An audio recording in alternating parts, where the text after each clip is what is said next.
Boa noite, que a presença do Senhor Jesus te visite nesse momento desse nosso encontro, que você possa conhecer verdadeiramente o que o Senhor tem para você nessa noite. Todas as vezes que nós abrimos a palavra de Deus, tem uma revelação para você. Às vezes você fala, nossa, mas essa história, esse acontecimento, eu já conheço e eu vou ouvir novamente? Sim.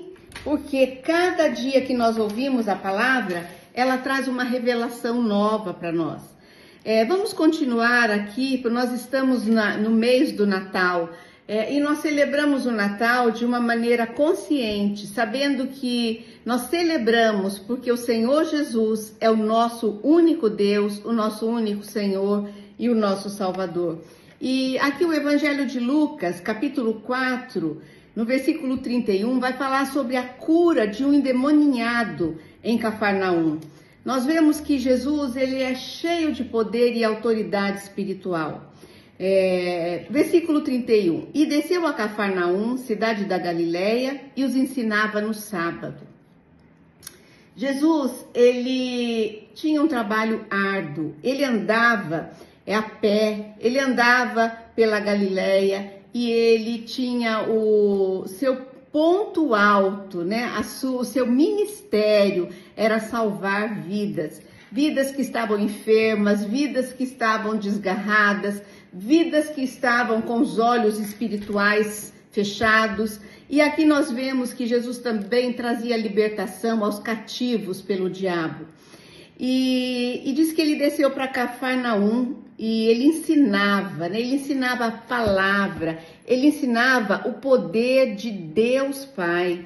E diz no versículo 32, e muitos se maravilhavam da sua doutrina, porque a sua palavra era com autoridade. Né? Os homens têm autoridade, né? Nós vemos hoje no nosso mundo, os homens têm autoridade civil, né? Autoridade religiosa, não é verdade? Autoridade política, os homens têm. Mas Jesus Cristo, ele tem autoridade espiritual. E você precisa conhecer esse Jesus.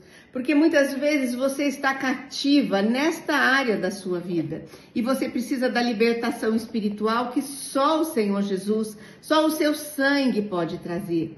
No versículo 33 diz, achava-se na sinagoga um homem possesso de um espírito de demônio imundo e bradou em alta voz.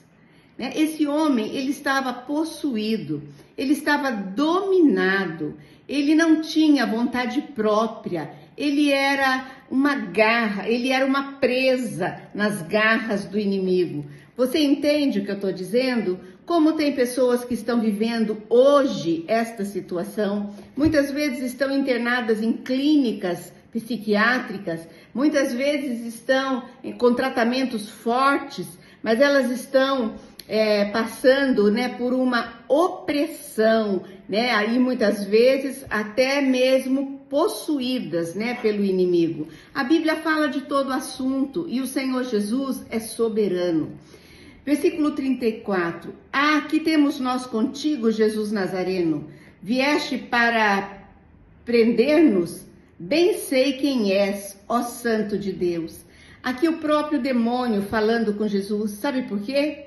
Porque os demônios reconhecem, né, o Senhor Jesus, reconhecem o seu poder. Eles reconhecem a pessoa que é cheia do Espírito Santo. Eles reconhecem a pessoa que é do Senhor Jesus. Os demônios reconhecem. E aqueles bradaram e falaram. Mas Jesus o repreendeu dizendo, cala-te e sai deste homem. O demônio, depois de o ter lançado por terra, no meio de todos, saiu dele sem lhes fazer mal. Nós vemos aqui que Jesus dá ordem aos demônios. Jesus não permite que eles fiquem falando. Jesus diz para ele, cala-te.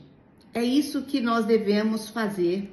É assim que nós devemos tratar com o diabo. Cala-te em nome de Jesus. E nesse momento, né, o diabo lançou aquele homem por terra, né, e ele saiu. Por quê? Porque Jesus mandou. O demônio só deixa a vida de uma pessoa se for através do nome do Senhor Jesus. Por isso celebramos o Natal, por isso festejamos o nascimento do Senhor Jesus, o seu poder, porque Ele é o Deus que traz libertação aos cativos na mão do diabo. Todos ficaram grandemente admirados e comentavam entre si, dizendo: que palavra é esta? Pois com autoridade e poder ordena aos espíritos malignos e eles saem. Eles ficaram assustados, eles ficaram atônitos. Por quê? Porque eles não esperavam isso de Jesus, né? Eles não sabiam, né, que Jesus, com apenas uma palavra, o diabo se retiraria. E a sua fama corria, a fama de Jesus corria por todos os lugares da circunvizinhança. A fama boa de Jesus Cristo, a fama de um Deus que pode fazer milagres. Essa fama continua até hoje e Ele pode fazer milagres na sua vida. Vamos orar? Senhor Jesus, te entregamos agora, Senhor, nesta noite, a nossa vida. Te entregamos agora a nossa família, os nossos filhos, os nossos netos. Te entregamos, Senhor, porque te pedimos que o Senhor nos guarde, nos livres das garras do inimigo. Que todos que estão ouvindo esta mensagem possam orar comigo agora, sim. Senhor Jesus, eu creio que Tu és o Deus que ordena e o diabo sai e Satanás sai. Eu creio em Ti, Senhor, e por isso eu te peço a Tua cobertura sobre a minha família, com o Teu sangue precioso. Oramos assim, engrandecidos em nome de Jesus, agradecidos em nome de Jesus. Amém. Boa noite, que o Senhor te abençoe.